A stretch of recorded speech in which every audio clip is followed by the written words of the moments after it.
Sometimes people like to get compliments and they fish for compliments. Once a son went to his father and said, "Dad, teach me, how did you raise such a good and intelligent son?" And the father says, "I didn't. You'll have to ask your grandfather how to do that."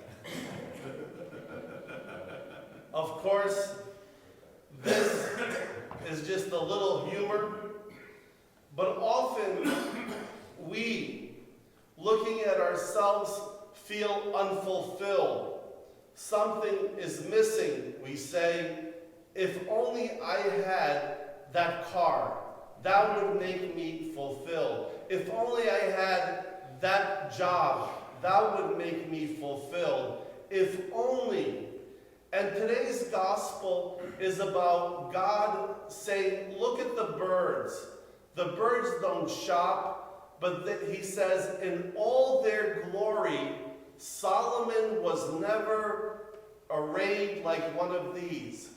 In other words, the natural beauty that every one of us has is more profound than any clothes, than any possession, than any position, than any position in work or society that we can have. It's almost as if God in the gospel is telling us, child, you're beautiful already.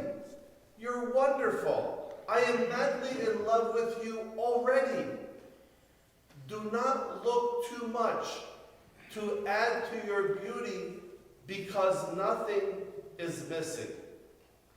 People always wondered, why did monks take the vows of poverty? Why do monks take a vow of poverty?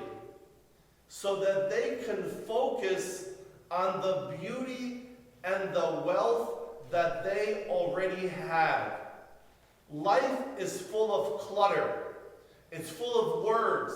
It's full of sounds.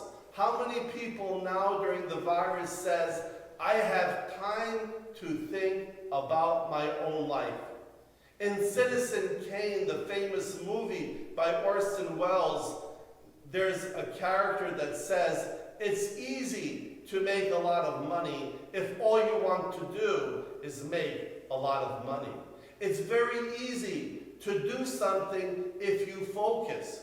Poverty and the vow of poverty is not to remind us that we are poor, but to get rid of the clutter so that we will not forget how rich we are already and how great and beautiful we are.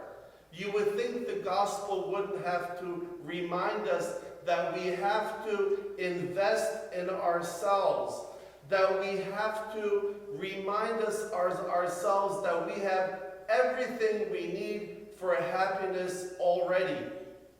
Life is full of tensions, but our dignity and our happiness is in our own lives. It's in our own choices, it's in our own faith, it's what we think about, and it's what we do. So let me just make this one little suggestion. During this time of the virus, we hear so much about sickness and disease and death and social unrest. Pick up a good book and put beauty in your life.